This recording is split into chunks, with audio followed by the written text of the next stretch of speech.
रहस्यमयी पेड़। दूर किसी एक गांव में एक बरगद का पेड़ था। उस गांव के लोग उस पेड़ को भूतिया पेड़ कहते थे, क्योंकि रात होते ही उस पेड़ पे कभी रोने की तो कभी हंसने की आवाजें आने लगती थी। चंदन नाम का एक व्यक्ति उस पेड़ के पास से होकर गुजरा। तभी पेड़ से डरावनी आवाजें आने लगी। आवाज सुनकर वह पूरी तरीके से डर गया और बीमार पड़ गया। नरेश, पता है किशोर, कल शाम चंदन इस पेड़ के पास से होकर गुजरा। डरावनी आवाजें सुनकर वह तो बीमार पड़ गया। किशोर, जब उसे पता था कि पेड़ भूतिया है तो क्यों ऐसी गलती दोहराता है?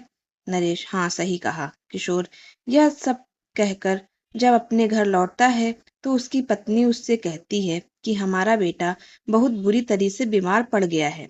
रात का वक्त होता है और उसकी पत्नी बेटे के इलाज के लिए किशोर को डॉक्टर बुलाने के लिए कहती है। किशोर की पत्नी, सुनिए जी, हमारा बेटा बहुत बुरी तरीके से बीमार हो गया है, जल्दी डॉक्टर को बुलाना होगा।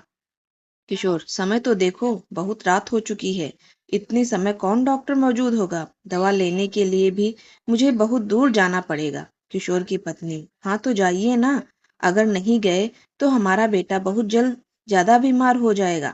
किशोर उसी वक्त आधी रात को दवा लेने के लिए निकल जाता है। वह जिस रास्ते से होकर जाता है उस रास्ते पर बहुत सारे पेड़ गिरे पड़े होते हैं, जिसकी वजह से वह रास्ता बंद रहता है। किशोर उन पेड़ों को उठाने की कोशिश भी करता है, लेकिन उससे यह नहीं हो पाता है। फिर वह कहता है, अरे यह रास्ता तो पूरी तरह से बंद है, अब मेरे लिए केवल वही भूतिया रास्ता बचा है, भगवान मेरी रक्षा करना। किशोर अपने पाँव उसी भूतिया रास्ता की ओर मोड़ लेता है और चलना शुरू कर देता है।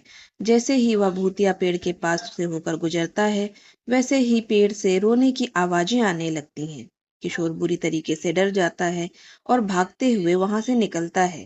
कुछ देर बाद किशोर दवा लेकर वापस लौटता है। हे भगवान, बस इस बार मुझे बचा लेना, दोबारा मैं इस रास्ते पर कभी कदम नहीं रखूंगा। जय हनुमान ज्ञान गुण सागर, जय कपीश तिहु लोक उजागर। तभी पेड़ से आवाज आना शुरू हो जाती है, बचाओ बचाओ, कोई मुझे बचाओ। आवाज सुनकर किशोर कांपने लगता है और वहां से भागने लगता है। घर आकर जब उसकी पत्नी उसे हाँफते हुए देखती है तो पूछती है, क्या हुआ जी, इस तरह क्यों हाँफ रहे हो? अरे आज तो मैं बाल बाल बच गया। क्यों, ऐसा क्यों बोल रहे हैं? अरे वो भूतिया पेड़ मुझे मार डालता। लेकिन तुम उस रास्ते से होकर क्यों गए? दूसरा भी तो रास्ता है। अरे उस रास्ते पर बहुत सारे पेड़ गिरे हुए थे, जिससे पूरा रास्ता बंद था, इसलिए मुझे भूतिया पेड़ वाले रास्ते से होकर जाना पड़ा। इतना कहते कहते किशोर बेहोश होकर जमीन पर गिर पड़ता है। यह सब देखकर किशोर की पत्नी बहुत डर जाती है और उसे तुरंत बिस्तर पर लिटाकर उसके माथे पर भीगा हुआ कपड़ा रख देती है। किशोर बहुत बुरी तरह डर गया था और इसलिए बीमार हो जाता है। लगभग एक हफ्ते बाद किशोर पहले की तरह स्वस्थ हो जाता है और गांव के लोगों को अपने साथ हुई सारी घटना बताता है। गांव के लोग यह सुनकर पहले से भी ज्यादा डर जाते हैं और उस रास्ते से आना जाना बंद कर देते हैं। उसी गांव में देवदास नाम का एक व्यक्ति रहता था। उस गांव में वह कपड़े की दुकान करता था। आसपास के गांव में कपड़े की दुकान न होने के कारण गांव के आसपास के सभी लोग उसी दुकान पर आते थे, जिससे देवदास बहुत व्यस्त रहता था। इसलिए उसने छोटू नाम के एक लड़के को अपनी दुकान पर रख लिया था, जो उसके काम में हाथ बटाता था। सुन बे छोटू, यह सभी कपड़े जो अभी ग्राहक को दिखाए थे वह सभी पहले की तरह रख दे। जी मालिक। यह कहकर छोटू अपने काम में लग जाता है और देवदास खाना खाने के लिए अपनी दुकान से घर के लिए रवाना हो जाता है। छोटू अपने मालिक के सामने कोई भी शरारत नहीं करता था और काम में लगा रहता था, लेकिन मालिक के घर जाते ही वह अपने दो दोस्तों को उसी दुकान पर बुला लेता और बातें करता रहता था। उसी बीच आने वाले ग्राहकों को वह दुकान से भगा देता था और मालिक की मौजूदगी में ही आने को कहता था। जब देवदास के लौटने का समय हो जाता था तो छोटू अपने दोस्तों को घर जाने के लिए कह देता था। काफी दिनों तक ऐसा ही चलता रहा। एक दिन देवदास दुकान से घर आ रहा था, तभी उसे रास्ते में एक जान पहचान का व्यक्ति मिलता है। देवदास उससे कहता है, क्यों भाई, आजकल दिखाई नहीं देते और ना ही खरीदारी के लिए दुकान पर आते हो, क्या हुआ? अरे कुछ नहीं भाई, गया तो था तुम्हारी दुकान पर कुछ दिन पहले, लेकिन वह छोटू कुछ लड़कों के साथ दुकान पर बैठा था और उसने कहा कि जब मालिक हूँ तभी दुकान पर आना। उनकी मौजूदगी में ही कपड़े बेचे जाएंगे। यह सुनकर मैं लौट आया। अच्छा, लेकिन मैंने तो ऐसा कुछ भी नहीं कहा है और दुकान पर तो वह अकेला ही रहता है। अच्छा ठीक है, मैं चलता हूँ। अगले दिन देवदास दुकान से घर खाने के लिए आता है। जल्दी जल्दी खाना पीना करके तुरंत दुकान के लिए लौट जाता है। जैसे ही वह दुकान पर पहुंचता है, उसे छोटू और उसके दोस्त हंसी मजाक करते हुए दिखाई देते हैं। वह छोटू को डांटते हुए कहता है, क्यों बे छोटू, यह दुकान है या धर्मशाला? दोस्तों से बातें करनी है तो घर जाके करना। निकलो मेरी दुकान से और कल से काम पर भी मत आना। छोटू देवदास की डांट फटकार सुनकर बहुत गुस्सा हो जाता है, क्योंकि उसे उसके दोस्तों के सामने डांटा गया था। दुकान के बाहर निकलकर छोटू अपने दोस्तों से कहता है, मालिक ने ठीक नहीं किया। अब मुझे इन्हें सबक सिखाना होगा।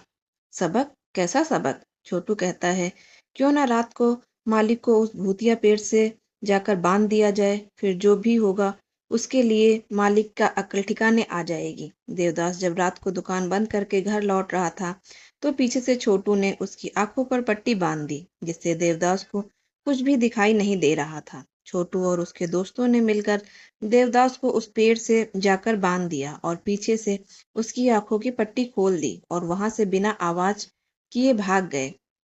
देवदास को यह पता भी नहीं था कि उसके साथ यह सब किसने किया, लेकिन जब उसे पता चला कि वह भूतिया पेड़ से बंधा हुआ है, तो वह डरने लगा। लेकिन किसी तरह वह हिम्मत कर बनाकर अपने हाथ आगे पीछे करता रहा, जिससे कुछ ही समय में उसके हाथों की रस्सी ढीली हो गई और उसके हाथ खुल गए।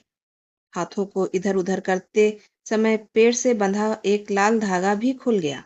देवदास सारी रस्सियों को खोलकर घर के लिए भागने ही वाला था कि तभी अचानक सामने से एक तेज रोशनी हुई और उसमें से एक नन्ही परी बाहर निकल कर आई। देवदास यह देखकर हैरान हो गया और पूछा, कौन हो तुम? नन्ही परी ने जवाब दिया, मैं एक परी हूँ और यह पेड़ कोई साधारण पेड़ नहीं है, लेकिन एक जादुई पेड़ है। इस पेड़ की रक्षा के लिए मुझे एक दानव से लड़ना पड़ा, लेकिन उस दानव ने धोखे से मुझे इस पेड़ में कैद कर दिया। मुझे नहीं पता, लेकिन मैंने तो केवल अपने हाथों की रस्सी को खोला है। शायद रस्सी खोलते समय लाल धागा भी खुल गया होगा। हाँ, लाल धागे से ही उससे मुझे उस पेड़ के अंदर कैद किया था, लेकिन अब मैं आजाद हूँ। यह कहकर नन्ही परी गायब हो जाती है और तभी जादुई पेड़ बोलने लगता है, तुमने आज नन्ही परी को आजाद किया है, बल्कि मेरी शक्तियों को दोबारा जिंदा किया है। बोलो तुम्हें क्या चाहिए? मुझे कुछ नहीं चाहिए, बस मैं इतना जानना चाहता हूँ कि यह सब मेरे साथ किसने किया है। जादुई पेड़ कहता है, अच्छा ठीक है, अब तुम घर जाओ। सुबह होते ही जिस किसी ने तुम्हें सताया है वह इस पेड़ से उल्टा लटका हुआ मिलेगा। देवदास घर चला जाता है और रात को जादुई पेड़ अपने शक्तियों से उन तीनों को अपने पास बुलाता है और उल्टा करके पेड़ पे लटका देता है। देवदास जब सुबह होते ही पेड़ के पास जाता है, तो उसे छोटू और उसके बाकी दो दोस्त पेड़ पर उल्टे लटके हुए दिखाई देते हैं। देवदास कहता है, अच्छा तो वह तुम थे, अब तुम्हें मैं सबक सिखाऊंगा। देवदास पुलिस को बुलाता है और उन तीनों शैतान बच्चों को उनके हवाले सौंप देता है।